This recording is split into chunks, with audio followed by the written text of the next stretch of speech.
So I start trudging down that mountain trail with full pack on my back and think from the thap and steady whap of my shoes on stone and ground that all I need in this world to keep me going is my feet, my legs, of which I'm so proud. And there they start giving way not 3 minutes after I've taken one final look at the shuttered goodbye stranger cabin and even made a little kneel to it as one would kneel to the monument of the angels of the dead and the angels of the unborn, the shack where everything had been promised to me by visions on lightning nights. And the time I was afraid to do my push-ups from the ground, face down, hands, because me seems Hosamin'll take bear or abominable form and bend down on me as I lay, fog. You get used to the dark, you realize the ghosts are all friendly. Han Shan says, Cold Mountain has many hidden wonders. People who climb here are always getting scared.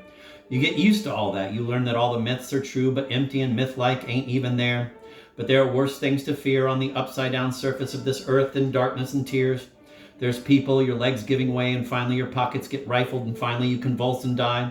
Little time and no point, and too happy to think of that when it's autumn and you're clomping down the mountain to the wondrous cities boiling in the distance. Funny how now the time and timelessness has come to leave that hated rock-top trap. I have no emotions. Instead of making a humble prayer to my sanctuary as I twist it out of sight behind my heaving back, all I do is say, Bah, humbug. Knowing the mountain will understand the void, but where was the joy I prophesied of bright new snow rocks and new strange holy trees and lovely hidden flowers by the down go happy-o trail? Instead of all that, I muse and chew anxiously in the end of Starvation Ridge. Just out of sight of house, I'm already quite tired in the thighs and sit down to rest and smoke. Well, and I look and there's the lake still as far as below and almost the same view. But oh, my heart twists to see something. God has made some little thin cerulean haze to penetrate like unnamable dust. The spectacle of a pinkish late morning northern cloud reflected in the lake body blue, and it comes out rose tint, but so ephemeral as almost not worth talking about, and thus so evanescent as to tug at my heart's mind and make me think, but God made that little pretty mystery for me to see, and no one else is there to see.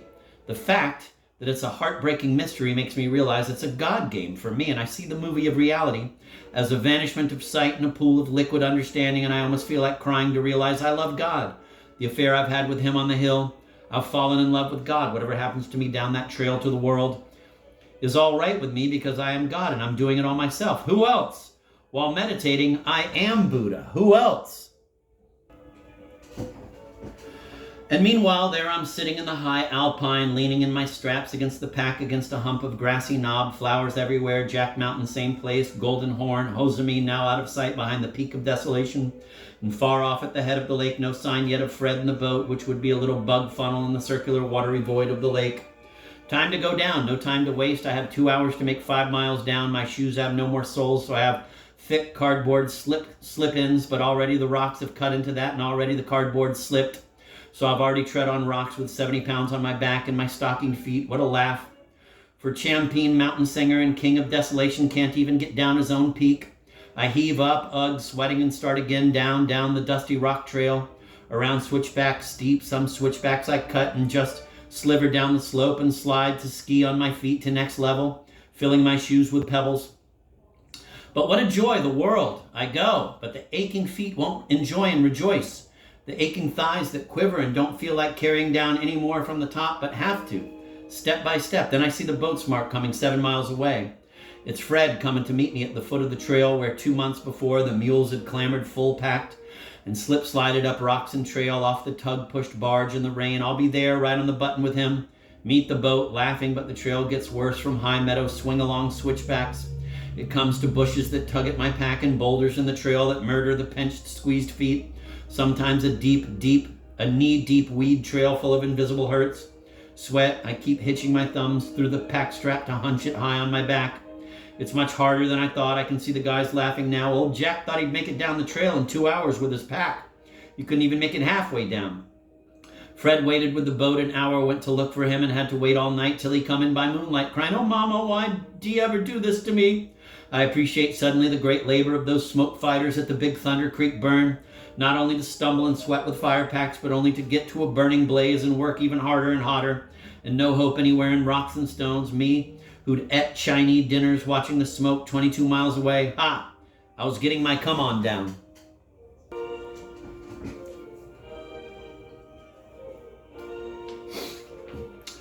51. The best way to come down a mountain is like running. Swing your arms free and fall as you come. Your feet will hold you up for the rest. But I had no feet because no shoes. I was barefooted, as the saying goes, and far from stomping down on big trails, singing steps as I bash along. Tra-la, tra-la, I could hardly even mincingly place them. The soles were so thin and the rocks so sudden, some of them with a sharp bruise. A John Bunyan morning, it was all I could do to keep my mind on other things. I tried to sing, think, daydream, do as I did by the Desolation stove. But karma, your trail is laid out for you. Could have no more escape that morning of bruised, torn feet and burning ache thighs and eventual searing blisters like needles. And the gasping sweats, the attack of insects, then I can escape, and then you can escape being eternally around to go through the emptiness of form, including the emptiness of the form of your complaining personality. I had to do it, not rest. My only concern was keeping the boat or even losing the boat. Oh, what sleep on that trail that night would have been. Full moon, but full moon was shining down on the valley too. And there you could hear music over the waters and smell cigarette smoke and listen to the radio. Here all was thirsty little creeks of September, no wire in my hand. Giving out water with water where I splashed and drank and muddled to go on. Lord, how sweet is life, sweet as cold water in a dell on a dusty, tired trail. On a rusty, tired trail bestrewn with the kickings of the mules last June when they were forced at stick point to jump over a badly hacked pathway around a fallen snag that was too big to climb. And Lord, I had to bring up the mare among the frightened mules, and Andy was cursing, I can't do this all by my goddamn self. Bring up that mare. And like in an old dream of other lifetimes when I handled the horses, I came up, leading her, and Andy grabbed the reins and heaved at her neck, poor soul, while Mary stabbed her in the ass with a stick, deep to lead the frightened mule, and stabbed the mule in rain and snow. Now all the mark of that fury is dry in September dust as I sit there and puff, a lot of little edible weeds all around. A man could do it, hide in these hills, boil weeds, bring a little fat with him, boil weeds over small Indian fires and live forever. Quote, happy with a stone under head, let heaven and earth go about their changes, end of quote, sang old Chinese poet Han Shan.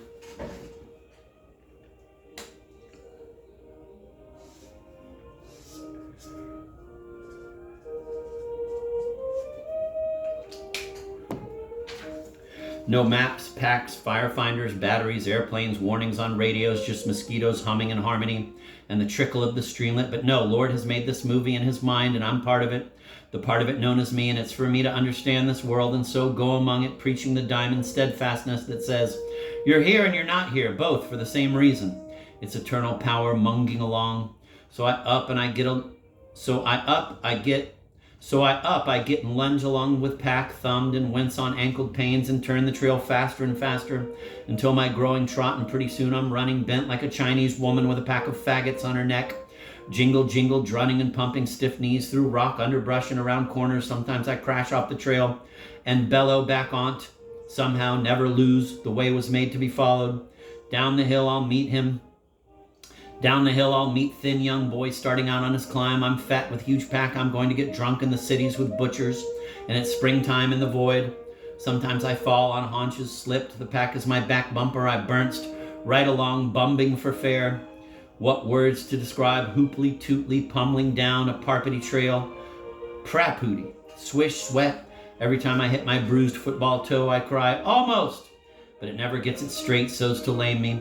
The toe bruised in Columbia College scrimmages under lights in Harlem dusks. Some big bum from Sandusky trod on it with his spikes and big-boned calf all down. Toe never recovered, bottom and top both busted and sore.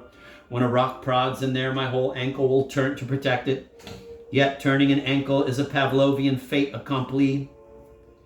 Eripetians couldn't show me any better how not to believe. I've strained a needed ankle or even sprained. It's a dance from rock to rock, hurt to hurt. Whence down the mountain, the poetry's all there in the world that awaits me. 52. Seattle's in the fog, burlesque shows, cigars and wines and papers in a room, fogs, ferries, bacon and eggs and toast in the morning. Sweet cities below. Down about where the heavy timber begins, big ponderosas and russet all trees. The air hits me nice, green northwest, blue pine needles, fresh. The boat is cutting a swath. In the nearer lake, it's going to beat me, but just keep on swinging. Marcus McGee, you've had falls before, and Joyce made a word 2 lines long to describe it. Braberika Tawak, Omanash, Topatara Ta, Wakomanak. We'll light 3 candles to 3 souls when we get there. The trail, last half mile, is worse than above the rocks. Big, small, twisted ravines for your feet. Now I begin sobbing for myself, cursing, of course. It never ends. It never ends is my big complaint, just like I'd thought in the door. How can anything ever end? But this is only a samsara world of suffering trail, subject to time and space. Therefore must end, but my God, it will never end. And I come running and thwapping. Finally, no more. For the first time I fall, exhausted without planning.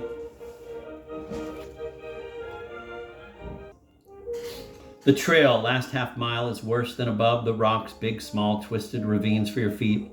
Now I begin sobbing for myself, cursing, of course. It never ends, is my big complaint. Just like I'd thought in the door. How can anything ever end? But this is only a samsara world of suffering trail, subject to time and space, therefore must end. But my God, it will never end. And I come running and thwapping, finally no more. For the first time I fall, exhausted without planning. And the boat is coming right in. Can't make it. I sit there a long time, moody-faced and finished, won't do it, but the boat gets coming closer. It's like time clock civilization, got to get to work on time, like on the railroad, though you can't make it, you'll make it. It was blasted in the forges with iron Vulcan might by Poseidon and his heroes, by Zen saints with swords of intelligence, by master French God. I push myself up and try on. Every step won't do, it won't work, that my thighs hold it up's mystery to me, plah.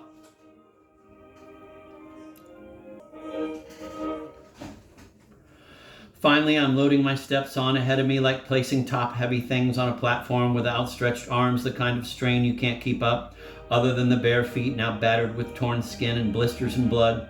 I could just plow and push down the hill like a falling drunk, almost falling, never quite falling. And if so, would it hurt as much as my feet? New. Gotta push and place each up knee and down with the barbed foot on scissors of blackeen perfidy, with worms and howlings everywhere. Dust, I fall on my knees. Rest that way a while and go on. Ed, damn, Ed, mod it, I'm crying last 100 yards. Now the boat stopped and Fred whistles sharply. No, a hoot, an Indian hoot, which I answer with a whistle. With fingers in mouth, he settles back to read a cowboy book while I finish that trail. Now I don't want him to hear me cry, but he does. He must hear my slow 6 steps. Plorp, plorp, timble tinker of pebbles plopping off a rock round precipice. The wildflowers don't interest me no more. I can't make it is my only thought as I keep going, which thought is like phosphorescent negative red glow imprinting the film of my brain. Gotta make it. Desolation, desolation, so hard to come down off of.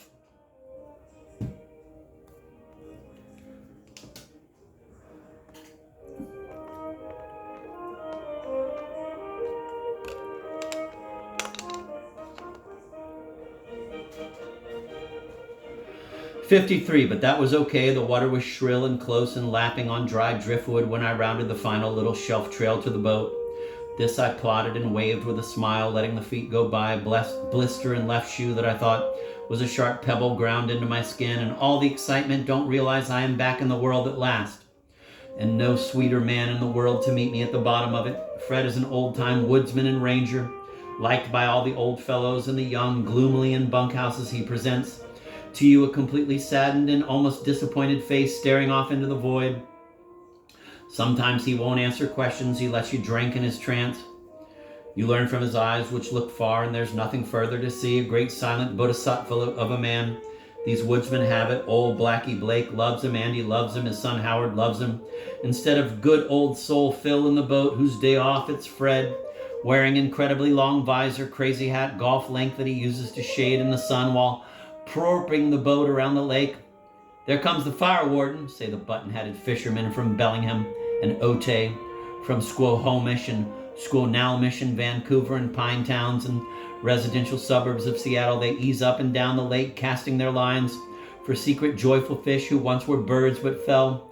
They were angels and fell. The fishermen, loss of wings meant need of food, but they fish for the joy of the joyous dead fish. I've seen it.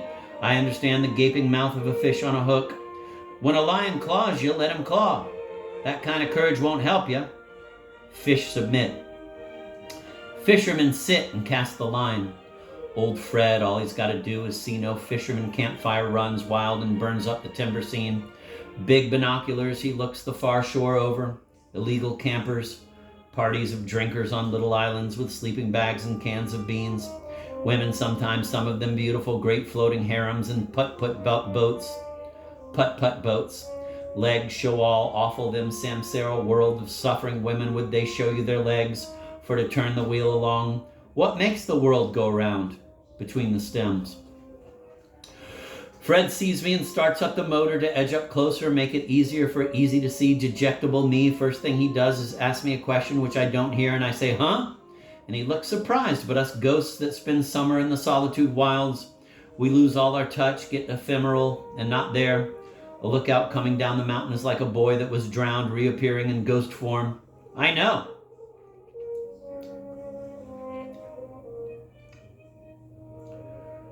But he's only asked, how's the weather up there, hot? No, a big wind's blowing up there, from the west, from the sea. It's not hot, only down here. Give me your pack, it's heavy. But he reaches over the gunwale and hauls it in anyway, arms outstretched and strained, and lays it on the bilgy boards. And I clamber on and point to my shoes. No shoes, look. Starts up the motor as we leave, and I put on Band-Aids after soaking my feet in the rush by the starboards. Wow, the water comes up and slams up my legs, so I wash them too, clear to the knee, and soak my tortured wool socks too, and wring them and lay them out to dry on the poop. Oop. And here we go, putt-putting back to the world in a bright, sunny, and beautiful morning. And I sit in the front seat and smoke the new Lucky Strike Camels he's brought me. And we talk. We yell. The engine is loud. We yell like everywhere in the world of non-desolation. We yell like everywhere in the world of no desolation, ? People are yelling in telling rooms or whispering, the noise of their converses melded into one vast white compound of holy hushing silence, which eventually you'll hear forever when you learn and learn to remember to hear. So why not? Go ahead and yell. Do what you want. And we talk about deer.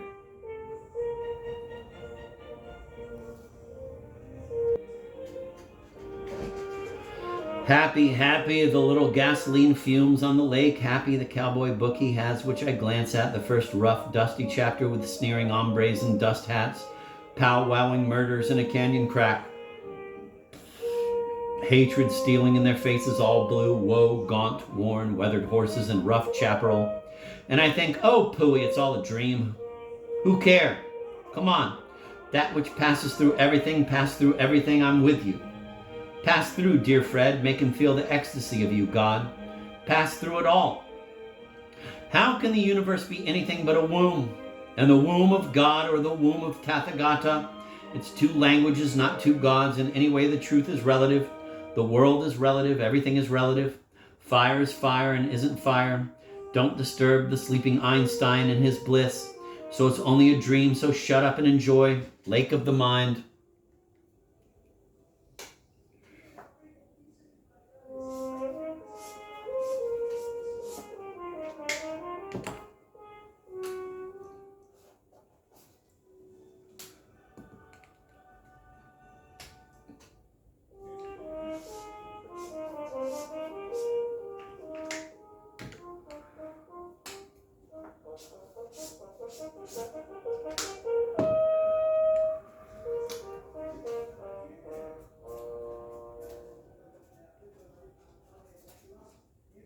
Only seldom Fred talks, especially with old loquacious Andy, the mule skinner from Wyoming.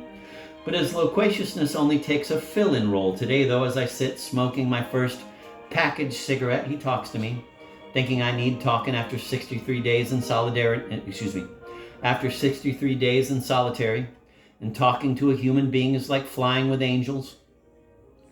Bucks, $2, does, one night, 2 fawns, 8 in my yard. I'm shouting over the engine. Bear, signs of a bear, blueberries, strange birds, I had to think. And chipmunks with little oatsies in their paws they'd pick up from old corral fence rack. Ponies and horses of old 1935. Where are they now? There's coyotes up on Crater.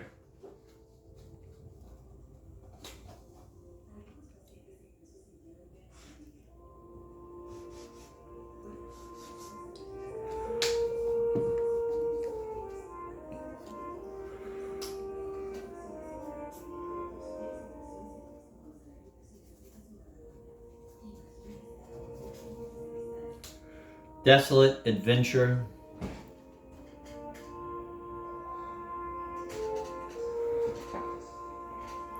We go slowly 3 miles an hour down the lake. I settle back on the backboard and just take in the sun and rest.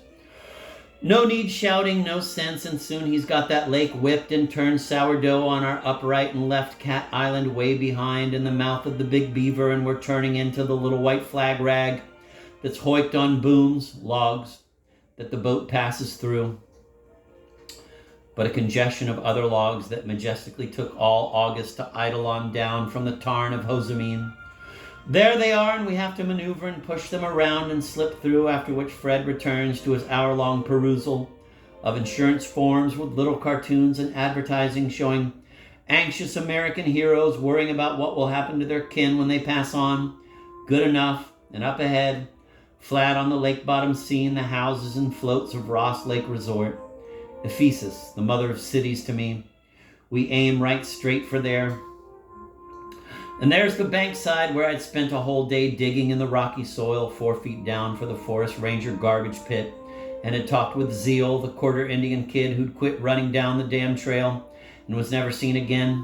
Us to split cedar shakes with his brothers for independent pay. Quote, don't like to work for the government. Damn, I'm going to L.A., end of quote.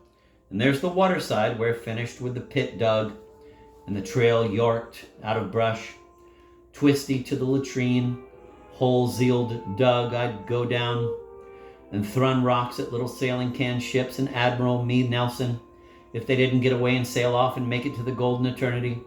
Me resorting finally to huge flaps of wood and great boulders to swamp the ship can, but wouldn't sink. Oh, valor and the long, long booms. I thought I'd make it back to the ranger station float without a boat.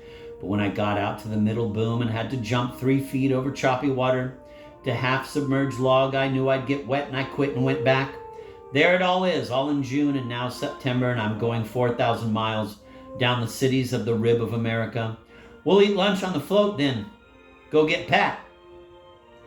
Pat has also same morning left Crater Lookout and started down a 15-mile trail at dawn, 3 a.m., and we'll be waiting 2 p.m. at foot of Thunder Arm. Okay, but I'll take a nap while you do that, I say. It's okay with old Tokay. We ease into the float, and I get out and tie the line to the bit, and he heaves my pack out. Now I'm barefooted and feel good. And oh, the vast white kitchen full of food and a radio on the shelf and letters waiting for me, but we're not hungry anyway. A little coffee. I turn on the radio, and he goes off to get Pat. 2-hour trip. And suddenly I'm alone with the radio, coffee, cigarettes, and strange pocketbook about a used car hero salesman in San Diego who sees a girl on a drugstore stool and thinks, she has a neat can. Wow. Back to America. And on the radio suddenly it's Vic Damone singing a tune I had completely forgotten on the mountain to sing, an old standard. Hadn't completely forgotten it, but no workover. Here he goes with full orchestra. Oh, the genius of American music. On, quote, in this world of ordinary people, extraordinary people, I'm glad there is you, end of quote. Holding the you breath in this world of overrated pleasures and underrated treasures, I'm glad there is you. 'Twas me told Pauline Cole to tell Sarah Vaughan to sing that in 1947. Oh, the beautiful American of music. Across the lake now and then, after choice, amusing, charming words from the announcer in Seattle. Oi, Vic sings, the touch of your hand upon my brow.